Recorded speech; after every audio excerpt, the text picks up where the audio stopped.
viewers, welcome to an all-new episode of Women's World. I'm Sonia Bhattacharya. Well, this is the show where women's voices come alive. They say that a room without books is like a body without a soul.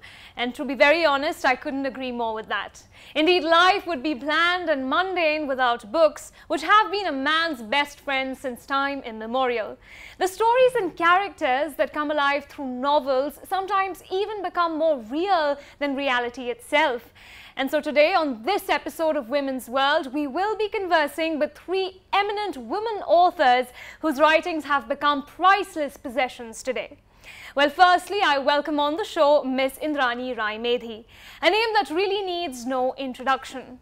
Ms. Rai Medhi is a renowned journalist, columnist and author. She received the Kunjabala Devi Award for investigative reporting on women issues in 2004 and is the feature editor of the Assam Tribune Daily at present. Author of about 12 books, Ms. Rai Medhi's 4 anthologies of short stories include The Second Coming, The Concubine's Room, The Night Journey, The Stranger's Touch and also The Season of Waiting. Her renowned non-fiction works include My Half of the Sky and Crime, Justice and Women. Her poetry and short fiction have been published in national magazines and have also received global acclaim. She has also received the Yamin Hazarika Woman of Substance Award in the year 2015. So welcome to the show, ma'am. And viewers, in the studio today, I am also joined by Dr. Shrutimala Dwara, who is a writer, academician, a media person whose works include both English and Assamese pieces. Ms. Dwara has written several short stories as well as novels. Some of her famous works include The Sunset and Other Stories, Waiting for the Last Breath, Traveling with Dreams and Maya's Party, among several others. She has also written for several leading national dailies. A strong sense of regional fervour is usually the trademark of Dr. Dwara's writings. She was awarded the Nari Shakti Award by Lions Club in April 2015 and also received the Woman of the Year Award by International Human Rights Council Assam chapter in 2016. Dr. Dwara is an associate professor in the Department of English in the Handic Girls College, Guwahati, and is also the secretary of the Northeast Writers Forum and FICCI Flow Senior Vice Chairperson, Northeast Chapter. So welcome to the show, ma'am. Thank you so much for joining us. And of course, last but not the least, viewers, I'm also extremely delighted to have with me Ms. Maini Mahanta, who is a renowned Assamese writer, editor of leading Assamese magazine Nandini, and a well-known journalist, columnist, and popular storyteller. She also has several books published to her credit. So, lovely ladies, welcome to Women's World. Once again, I have the honor and the privilege of having you on the show. Thank you so much for just taking out, your valuable time and just making some time out for today's program. I'm sure we're going to be learning so much through this conversation that we're going to be having with you. So, there's so many questions that I think I have in my mind as a reader and also, a woman personally as well. But before we get into a lot of these other nitty-gritties that I have, let's just go back to the flashback. Let's travel back in time and find out how did you develop this, this desire to begin writing. So I think we'll start with Ms. Shrutimala. Oh, well, this was way back when I was in school, when, Guwahati at that time was a small town and you don't get these high buildings that you see today. Right. And for the first time when I went to the North Bank, it seemed like a village, and to my mind, to that child, looking at the greenery around, I think I wrote my first poem. So it started that way. And much later, I took up writing for children, right. Stories for children. That came first. And strangely, I was writing in Assamese at that time. And then, yes, simultaneously, I was also writing stories. These are not stories for children. These are like short stories, which was later published by Modern Book Depot.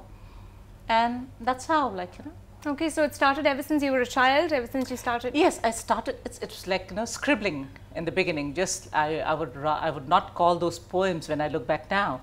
But at that time, I was just scribbling poems and all. And then later, much later, when I shifted to writing for short stories. But in Assamese, I started with writing for children.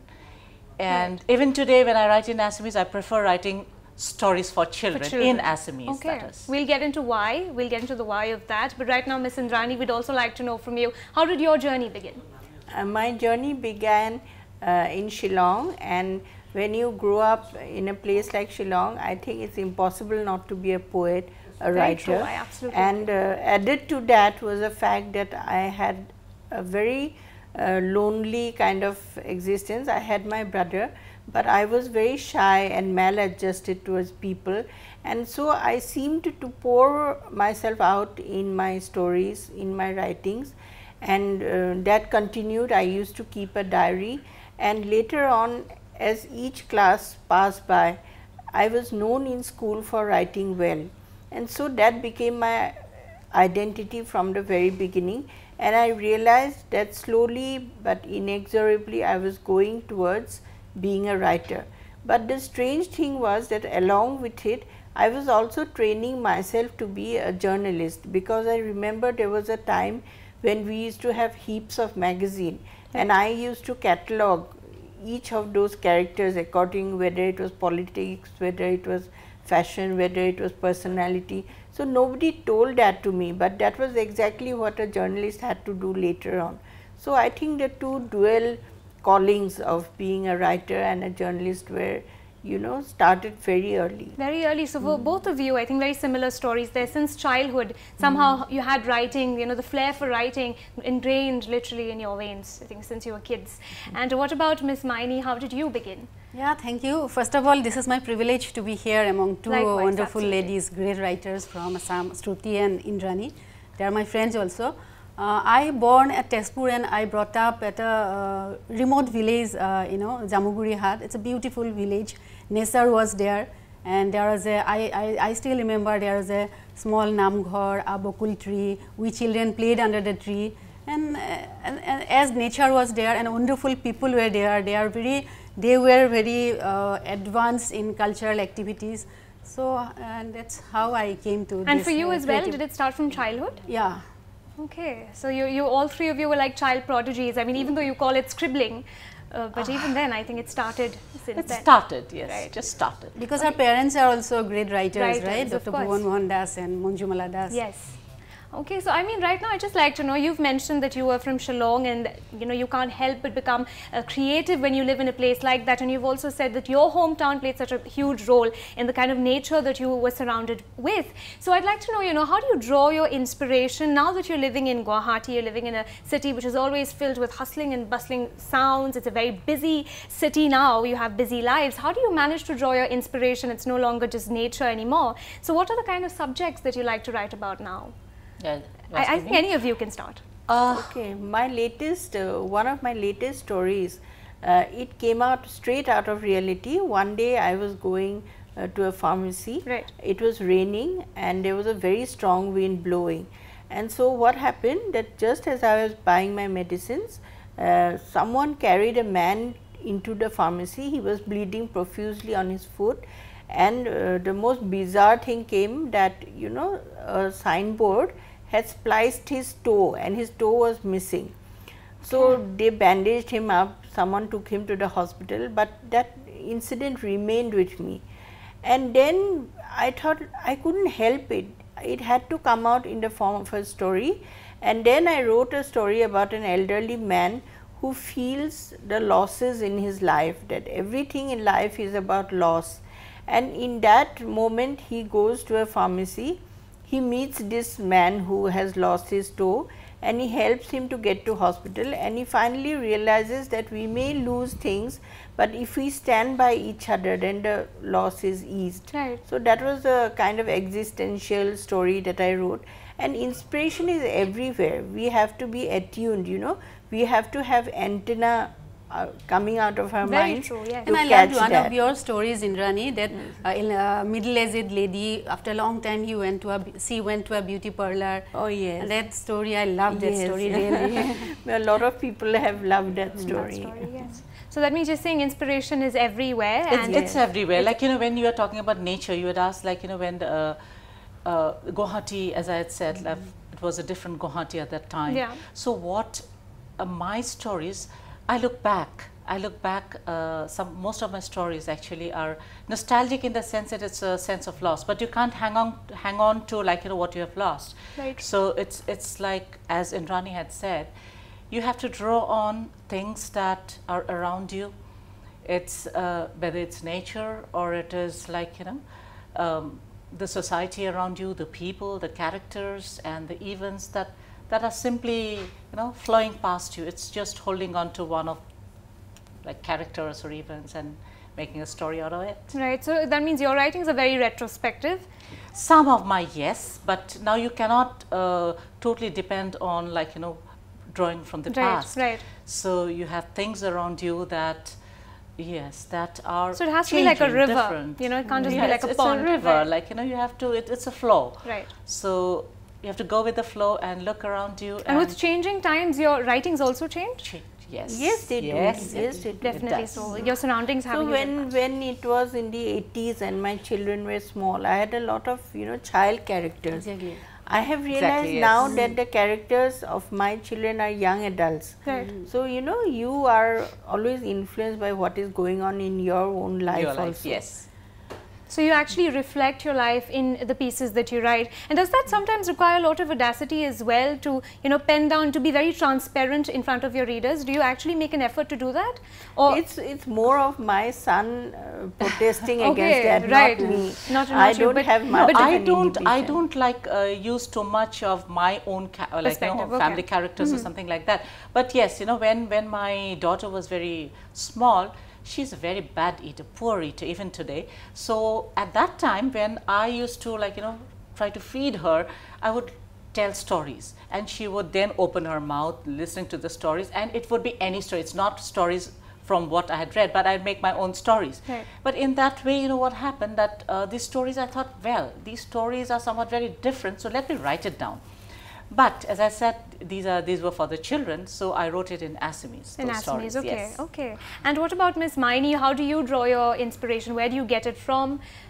Yeah, actually, as I live here in the city, so I always pick up my characters from the society where I live, right? Whenever I go to the office, I see a scooter is bringing his kid from his school or like that. No, then only that picture comes to my mind, that kid is going to home, his mother is waiting with some yummy food for him. Like whole picture comes to my mind, and characters are from the society where I live, I think. So characters are from the society. You take a lot of inspiration. Yeah. I'd like to say something. For example, today if you organized a seminar on domestic violence, a lot of statistics will be quoted, a lot of speeches will be given, but I think you can pack a real punch through a story on Yes. domestic violence.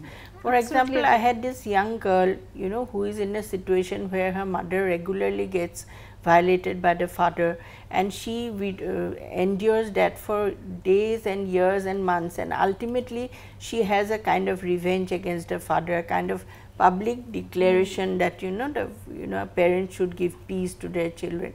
So that story I felt was worth more than all the seminars that we have within the closed Yeah, doors. exactly. It provoked people to think and to also understand the dynamics of this Yeah. act. Right, I right. think very writers true. cannot change the society, but writers can inspire to change, inspire They people play to a change very the big society. role. I think right? art itself is a very Yes. important tool through which we can impact the society definitely, if not change it completely, but we can contribute. So coming back to my next question then, I think there are, like you said, there are sometimes stories that you write about domestic violence. There are a lot of important issues that women pick up, but sometimes does it ever get frustrating, because the minute you're a woman writer, they expect you to write only about women-centric issues. So does that ever get frustrating? No, not for you? really. Not really, because writers are writers. You don't say male or female writers. Right. Like, yes, at one point of time, like, if you go through the history of literature, if like, you will find that women writers were looked down in a sense. Absolutely, I'm talking also about writing, English literature, where women writers were considered no writers at all. So all, that's why you'll yes. find they were writing under pen names. Pen names. Names of male names, that Yes. is. But now I don't think, and of course there is a difference. I think you'll agree, because there is a difference in the narrative. A writer writing a woman writer's narrative will be, I think, somewhat different, don't you think so? Somewhat different from the male writers. Right. But that doesn't differentiate this is a male writer, that's a female writer. Do you agree with that? Because I mean, I had the opportunity of talking with a lot of people, just readers, and they, however, had this take that there is a female writer and there's a male writer. I mean, so do you agree with what a man said? Or do you know, I've been actively trying to sort of deny this premise in ways that, for example, I have always dealt with a lot of stories where the key protagonist is a male. Is a male, all right. Is a male. Yeah. And I try to think of him just the way he would think. And for me that was easy, because all my life for the last 28 years, I've worked among men. I've seen how they talk, I've seen how they behave, I've seen how they relax, I've seen how they fight. You know, it's like a laboratory out there, it's gender laboratory as such. So it has given me such close insight that, you know, I'm very comfortable about dealing Writing with about my men, male characters. But then again, you know, this is something that I had, I've been doing quite a lot of research on this particular topic. And one thing I saw was that, you know, like you said, you've written about male protagonists, but again, the book that you wrote was from what you observed. So definitely your perspective is in it as well. And so there were a few writings where I came across where people actually said that a female can't, you know, describe a male, you know, in a very good manner, and vice versa. A male also struggles to describe a woman, where he stereotypes a woman very often, or he objectifies her in his writings, or basically the woman in his book is a depiction of his fantasy. So do you agree with that? Do you think we do complete justice? Even all protagonists are men, you know. And two books I can say, recently I read two books. One is Susan Keynes, writer is Susan Keynes, and book is Quiet. Right. You cannot find out whether the writer is male or female if you don't get the name earlier. Another one is Sherry Turkle's Alone Together. She writes about technology's bad impacts on us, why we want more from technology than from each other. And that book also you cannot find out that whether the writer is a male or female, you know. Okay. So I don't agree. So you don't agree with that. Okay, and ma'am, you of course, Shrutimala ma'am is... No, I don't think so. Like maybe at one point of time, as I said, like, you know, one point of time, you could make out that these are women writers because too much of sentimentalism and emotionalism. Domestic yes, spheres. lots of things had gone into it. But I think women writers have got out of that stereotype. So now you cannot say that, like, you know, these are women writers who cannot write about men. Right. Or like, you know, men cannot. So you've said that, you know, you don't really put in your perspective, or people can't really identify whether a female is writing it or a male is writing it. So how do you manage to do that? Because obviously the piece that you're penning down is your thoughts as well. So how do you draw this line that it doesn't get too personal? No, basically, you know, once you regard yourself as a human being, you know, once you forget the gender thing and regard yourself as a human being, and that you are trying to, you know, bring to life a human event, right, you know, then I think this kind of background noise that you are a male, you are a female, that just goes away. But do you think this is actually happening? I mean, of course, that would be the ideal world where we don't consider a writer's gender. You know, there's a genre of called chick lit. Chick lit is written by young 30-something women, and there's lots of sex and self-identity and all that. Now, those kind of books cannot be written by men. They can be written only by women. There are certain, yeah, there are certain which they celebrate being women. I am not condemning them. They have their own place, and I think they give a lot of amusement to women of that genre. It binds them together. So that chick lit is totally dependent on gender, but literature as such is too broad and vast a canvas to be limited by gender. Okay, I think that's a very interesting point you've just made there. Literature is a very vast matter altogether, and it cannot be divided on the basis of gender. So I think on that note, viewers, we'll take a quick break, but don't go anywhere. Lots more conversations coming up on the other side of Women's World.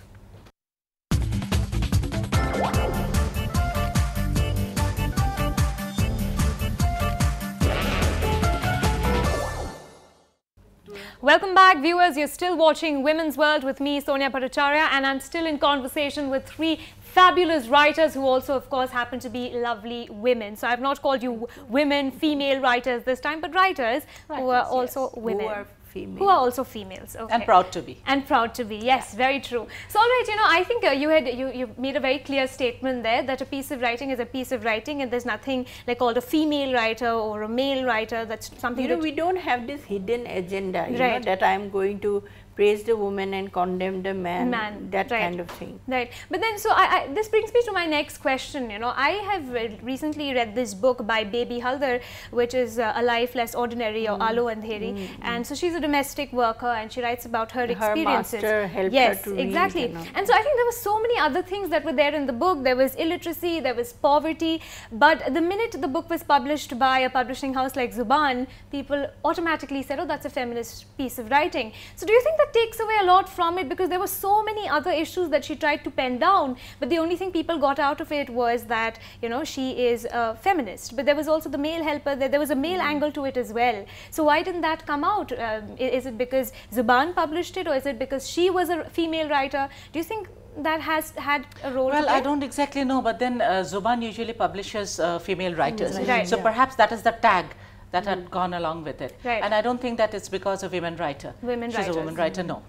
I think because Zuban publishes women. Right. And if you've come across this piece, I think you already have. I've heard about it. So I mean, so do you think that this still happens? Where because again, like I said, the publishing house was so and so. So obviously, it's a feminist piece. What about so many other issues that she spoke about, which were absolutely gender neutral?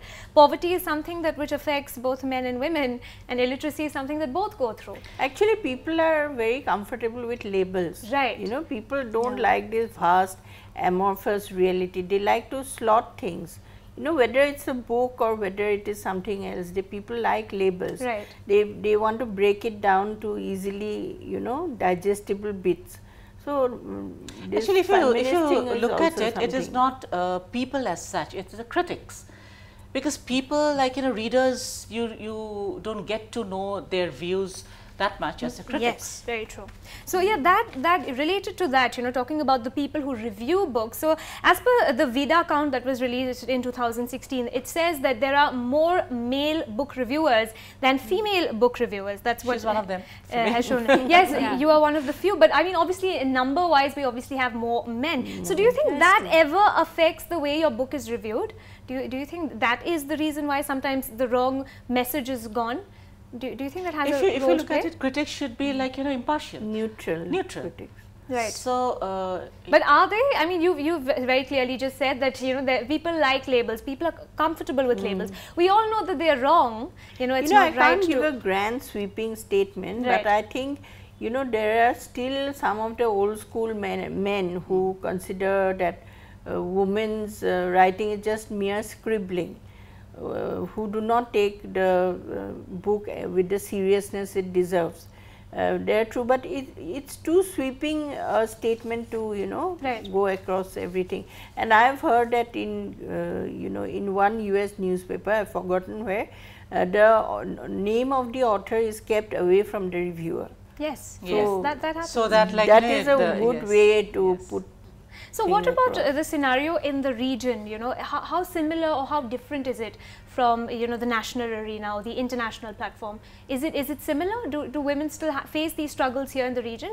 Regarding my newspaper, the Assam Tribune, we have an absolutely zero partiality policy. Right. We feature women as well as male book reviews, and we have not had such a bias at all.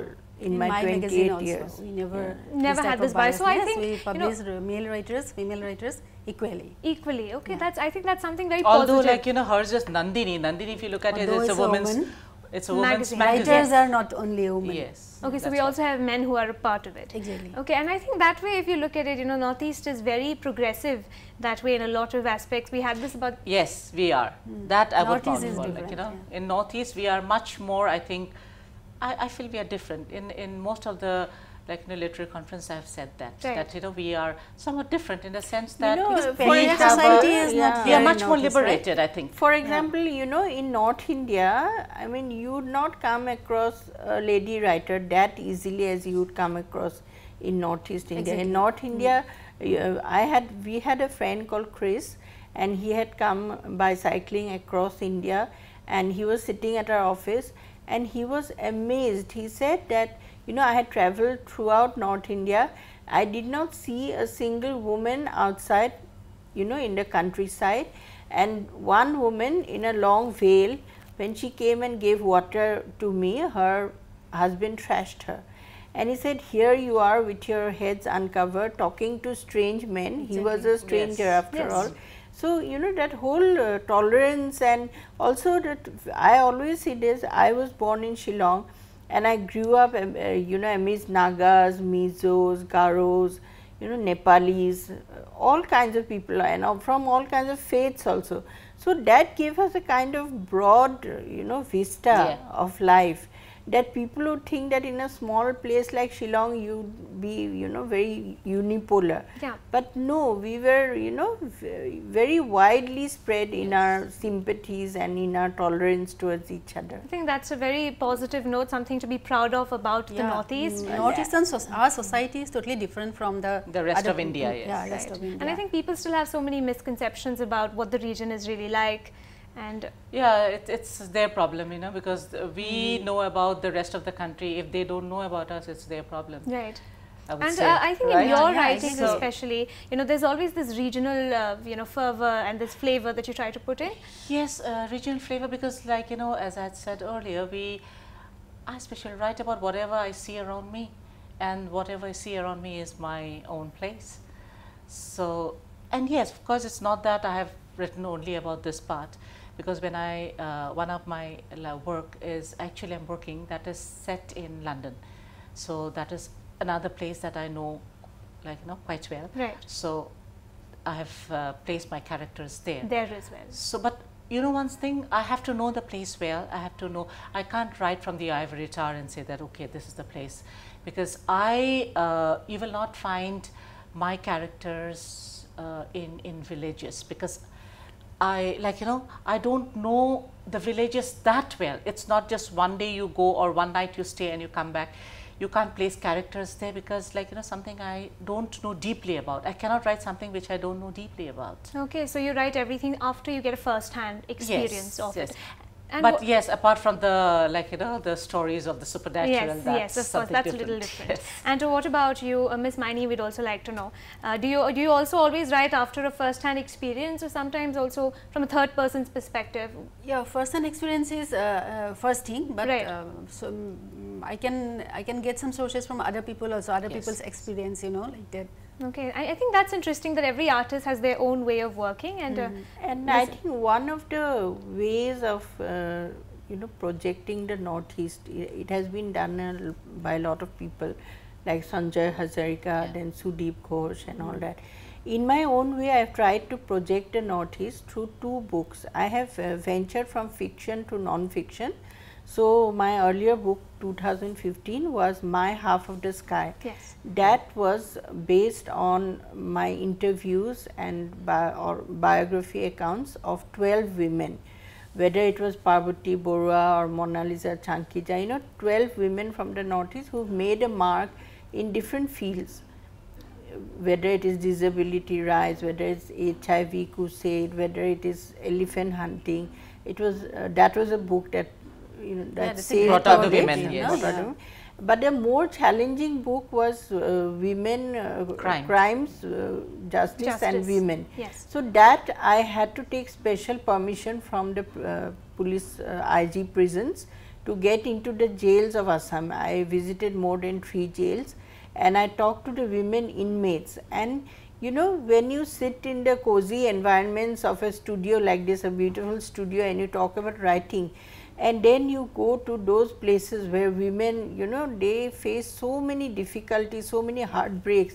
I have come across women, you know, who have killed their husbands or their lovers, women who have been accused of killing their children, and women who have lost everything in the crime, in the accusations of the crime.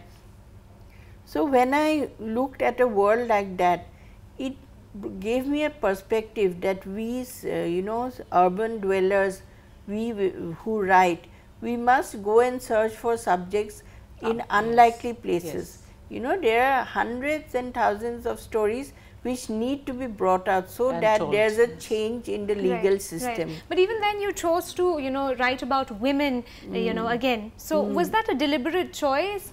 Or Yes, would it you- was a deliberate choice, Right. because you see, I am not writing women living a life of ease and luxury. I am Right. writing about women who desperately need help, who need legal help, who need help to get out of jail, who need to be repatriated with their children, with their husbands.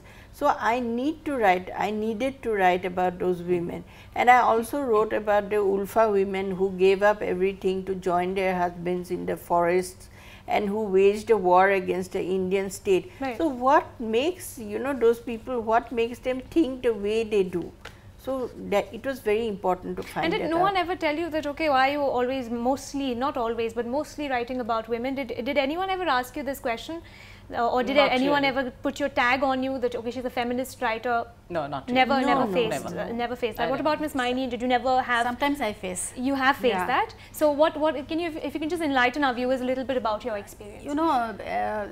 In my magazine, some articles I publish, because I always feel that crime against women increasing day by day Right. in our place. But thing is that our part of northeastern India society was not like that. No, earlier our society, Yes. though we say Meghalaya is matrilinear, actually earlier the whole northeastern region was matrilinear society. Right. But in a place like us, crime against women increasing day by day, it hurts, because for this, the role of police, role of the society, and things like that, that type of article when published in my magazine, some people criticize that it's is it you always blame The men blame folk. the society, blame police always. Right. Police is not always like that. This type of difficulties are sometimes faced. Right. So I think it's never just a one-sided thing. There are always a variety. yes. There's a concoction of views that we get. Yes. And though people have not called you feminist writers or have not said that you're biased, I think some of the writers have faced this in They the have faced region. this. But maybe hopefully things are going to change in the future. Well, there is a question that I would like to ask about writers using pseudonyms and using pen names. And we've of course known of George Eliot, and we've known of writers earlier who've done this. But in recent times as well, there have been quite a few eminent writers who've done this. But we'll be getting into that conversation. But right now, we'll take a quick break, viewers. But lots more coming up on the other side of Women's World, so don't go anywhere.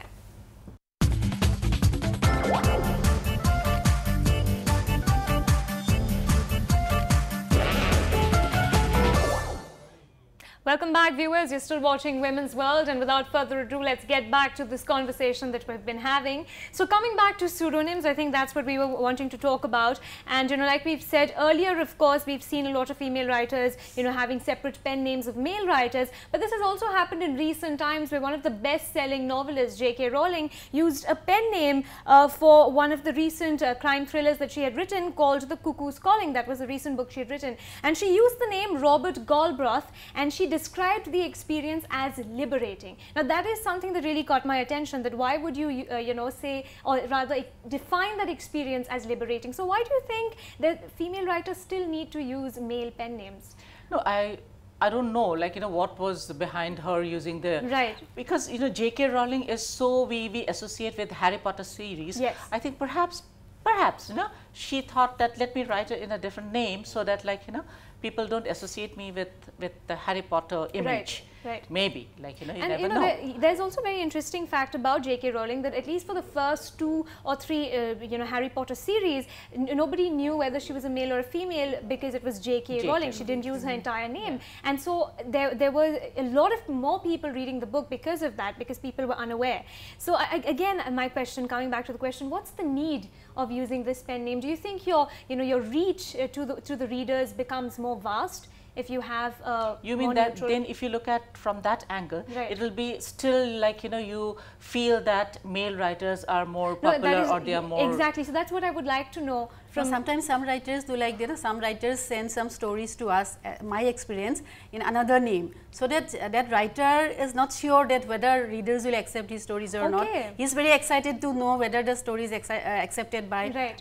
readers. It's one of the reasons. And another reason is that some Indian writers, women writers, earlier they used to think that people don't accept stories if they know that the writer is woman. So they tried to publish in a men's So that you know. notion exists. Yeah, somewhere, I mean, somewhere it's earlier, still there, yeah. it seems. It doesn't like, you know. exist in our case, but that would be, you know, not being completely honest, because Right. when I Yes. started my column, I wrote my name as Trinayani. So that is third eye. Trinayani. He had Yes. 3 eyes.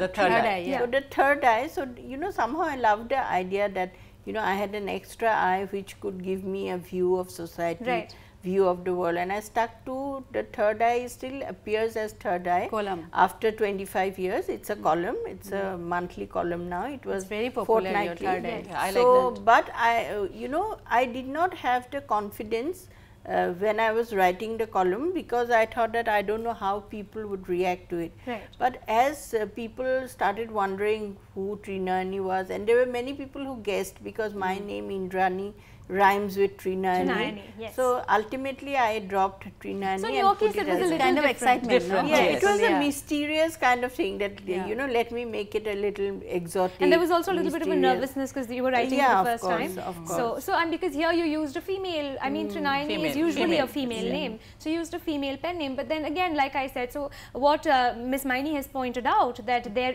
is that mindset somewhere that maybe we'll get a better reader, you know, more vast range of readers if we use male pen names. But you know, we are talking about male pen names and all. Right. What I would like to say is that in a conversation with a gentleman, I had told him that I wish I were a man.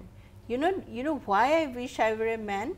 Because a man is exposed to a whole lot of Experiences, you would say, experience yes. that we are denied. Right. You know, a man can go to war, a man can go to some remote exotic place, you know, a man can mix up with other strange men, you know, he can do that, but we are denied those areas of experience, and many a times we have to make do with the small circumference of experiences that we have, and that is why you know, our work appears a little more Exactly. circumscribed. Right. You need to have extreme freedom to be a creative writer. Creative writer. All right. I mean, so do you think maybe that's why we've seen writers use words like liberating to actually use a male pen name? Could that be the case, like you've You said? know, in because we're fact, such tomorrow if I change my gender, I would feel liberated. I will liberated. not. I will not. That's a very big statement there. No, I I will would not. like to have the freedom to come back to my gender, to dress up, to wear nice clothes. Right. No, but maybe, I but think go even back as to a being woman, man a again. woman writer also has certain things which a male writer will not. Like, you know, our sensitivity, our way of looking at things, our observation, I don't think the man will have that kind of observation Right. or that sensitivity. Right. So I would say, like, you know, I'm happy the way I am. Yes. And well, if I want to go somewhere or to gather materials, yes, I will. Why And not? do you think your gender restricts you ever, or No. does it not? No, I have never felt that. You've never felt No. that, but it does to I mean, to other women. Do you, I don't know about that, but then, like, you know, once I was conducting a creative writing workshop with the army, right? and then, you know, they said, and I said I would like to be in your place. I did not talk about gender, but I said that I would like to be in your place, because the way the experiences that you have like, you know, gained through going through the various, like, you know, posts and all, and they said yes, that's why, like, we would like to write, but we don't know how to write. So it's not that, like, you know, being male that you could really express. So they were all male soldiers, they were army people, and then they had a lot of So experiences. you see, but the problem is, like, you know, it they is could like write. that the males have the experiences and we have the skills to communicate that. Right. Right. And you know, the thing is to have a blend. You know, ourselves, we have a mixture of yin and yang. We Yes, have male and yes. female principles. So you know, there is not that absolute schism between the two. So gender is very fluid. I think we both have we have a mixture of both in us. I think both of us have that, and so I mean, once we have a perfect blend of the two, we can produce very good pieces. So you know, there was this one writer who had actually said this. I won't mention the name of the writer, but she said that sadly, in certain genres, it still helps to be a man, particularly when it comes to crime or science fiction. So that is exactly what she said, and this was in a very recent interview, a very, very eminent writer, internationally renowned, and this is what she had to say. So as writers, you know, do you agree that maybe a male has a better hold when it comes to crime, science, and you know, women are considered to be, like you said, more sensitive writers and talk about female-centric issues? Do you think that happens? But I wrote a book on crime. No, that is Right. that is not fiction. Not But what non-fiction. I feel like, you know, if we have a different way, I think, of looking at the same thing. Say, for instance, crime, a woman's point of view and her looking at it and her presentation will be something different from man. And I think that's the best part of it. That's Why the should best be part about it. similar? Right. Why A should man like, you will know, be, you know, a man will go coldly over the clues and the Yes. murder, you know, like that. But a woman will feel the intuition for the victim, Yes, the maybe. ramifications Yes, you for never the know. family. So, Right. as a different perspective. The perspectives will be And I different. don't say that this is better or the other one is. Looking at it, different. I And think just not only clinical and crime and science intuitive. fiction, in poetry also women are less than men, right? Right. Women poets. Yeah. Don't you think, Shruti? In Assam especially, in poetry, women. But there We have have been less very poets, like we have less less female poets, but there poets. have Very been like, few, you know, very few, you know. poets like Anupama Yeah. and all. Yeah. Anupama So why do you was- think this disparity exists in number, especially? Why do we have fewer women? Do they not want to take it up as a profession, or why do you think this disparity, this huge difference in the numbers? Is there a difference, really? Because I feel women are really writing. They Women are are writing. able to express themselves more. In fact, in my paper, you know, every second or third article we get are by women, and men we have to coax them to write, even if Okay. they have better experiences. Right. Okay, that's very interesting. I think that the same situation, you give it to a man, he'll look at it differently. A woman is going to write about it differently. The nuances that they notice Yes. are going to be very different, and you can't compare My the two. experience You is cannot. different in especially poetry section. In Right. my magazine, for my magazine, I always get more poetries from men than women. Okay, more poetry is Okay. from From men. men. Men than women, yeah. Okay, okay, that's an interesting That's point. why and I I'm think- saying that, you know, especially for poetry, I think you need extreme freedom, which in our society women don't get. So, do you think that is why we have lesser numbers, because they're not given enough freedom to pen down their Exactly, thoughts? I think so. I think Okay, so. I think that And is also, a very if you, important point. if you in the pan-Indian level, if you look at Kamala Das, Yes. she was such a bold poet. Absolutely. And you know, her personal life and her creativity, they overlapped. Yes. So her life was an open book. And she was very bold in She was talking very about her sexuality, controversial, everything. yes. You know, she was very transparent when it came to. I loved her poetry, Yes, yeah. I personally love her poems as well. So then, yes, that would bring me to my next question. You know, how much we've seen men often write very boldly about their, you know, fantasies, their thoughts in their novels and their books. So how much liberty do women enjoy when it comes to expressing themselves? I don't know about it, but then like, you know, it depends what type of books that you are writing. Do you want to be very, like, you know, if you're talking about the sex issues and all. Right. I think women would like to do it more artistically. I may be wrong, but then, like, Yes, you know, that's a doing nice it And the more same- discreetly. more discreetly, and I think there'll be more. Again, I don't want to say that, like, you know, men are more open, and I'm not trying to say that this is not good and this. I'm not talking about good and Bad, yes. bad, because, like, you know, in literature there's no such thing as good and bad. Yes, yes. And maybe, for women in, especially in our society in India, one Yeah. poet from South India, she 12 years back, she wrote a poem about, you know, I forgot the title, but the subject is breast, and she was so much harassed by the society by sending bad letters, by telephone Right, calls, and you know, we've No, seen. and there's another factor in it. Yes. When a woman writes all out, she has to worry about the effect it has on her near and dear, Dear ones. ones, Yes. yes. That is a very big factor, because family is still a very strong unit, and so, you know, many a time a woman would like to write, but, you know, is held Not back right, yeah. by thinking about what impact it will have on On her, the society. on her husband, on her Children, yes. So I think, I mean, of course, we wouldn't like to have these distinctions about a male writer and a female writer, but unfortunately, because society still has it and because it binds women, that also reflects in the kind of writings that they produce. They can't be absolutely free. Like, you know, if you look at Arundhati Roy's God of Small Things, it's so beautifully portrayed. It's like, you know, it's a very deep sexual thing that she is Yes, writing about. yes.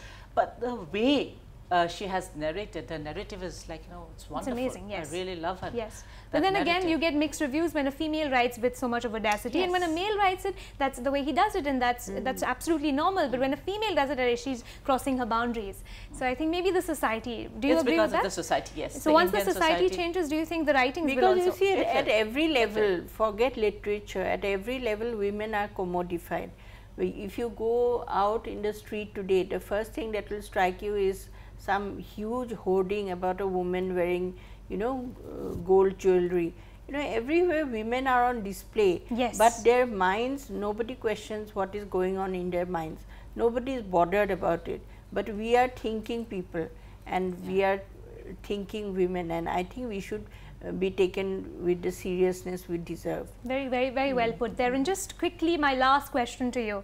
Do you think that the umbrella term female writers ever gets a little frustrating, and it's not justified, because there are so many sub-identities that women have amongst themselves. No two women are absolutely the same. There is the kind of upbringing they've had, the kind of class they come from in India, the kind of caste that they come from as well reflects in the kind of work that they produce. So do you think this canopy kind of a term, this umbrella term that we use, is justified, or should we just stop using this term? We should actually stop using the term, because it's like, Northeast. When you're saying Northeast, it's like one big umbrella, but Northeast is 8 states, including Sikkim. Yes. So like each state being very different from each other. But we are all clubbed together as Northeast. We don't say India's Northwest, but it's Northeast always. Right. So it's like, clubbing all the writers, male, female, or like, let's be just writers. Let's just be writers. I think you've juxtaposed it beautifully with Northeast. I love the way you did that. And Ms. Indrani, your closing remarks on this. Should we stop using the term female writers because it's too homogeneous? In my case, it is different. In the paper, it always appears that I am a writer, author and journalist. Right.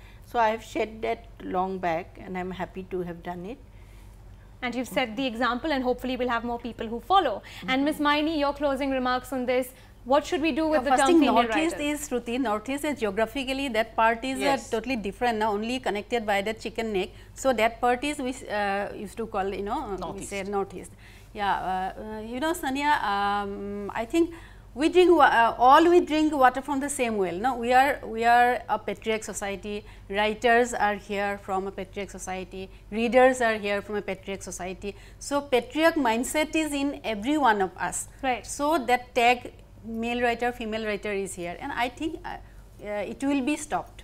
Okay, it will be stopped, it should be stopped. So on that note, I think we'll have to, wrap up this conversation, but I think, ma'am, you'd like to add something. Yeah, I just wanted to say something like this. Right. Suddenly it struck me. If someone calls me a woman writer, fine. I am a woman. I am a woman, and I am a writer. I am a woman writer. I mean, fine.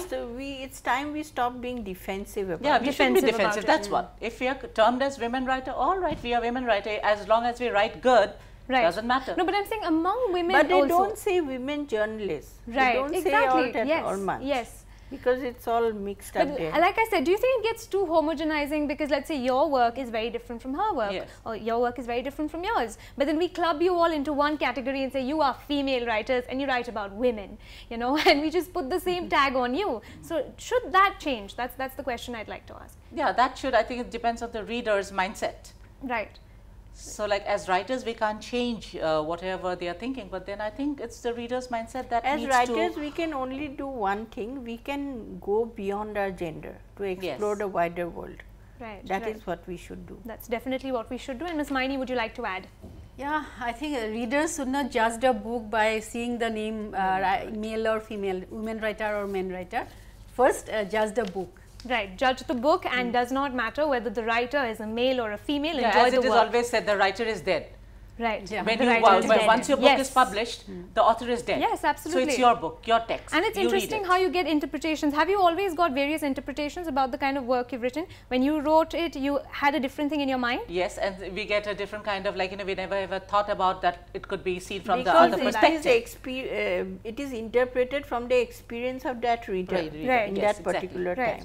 Okay, okay, there's such wonderful words that you've shared with us, and I'm sure our viewers who are also voracious readers have also learned so much. So thank you once again for joining us. Lovely to talk with you, learn so much about this, and I think I personally will start this, stop using the term female writers, and maybe just start looking at it as a piece of work. And for writers, of course, take it with gladness and take it with pride when someone calls you one.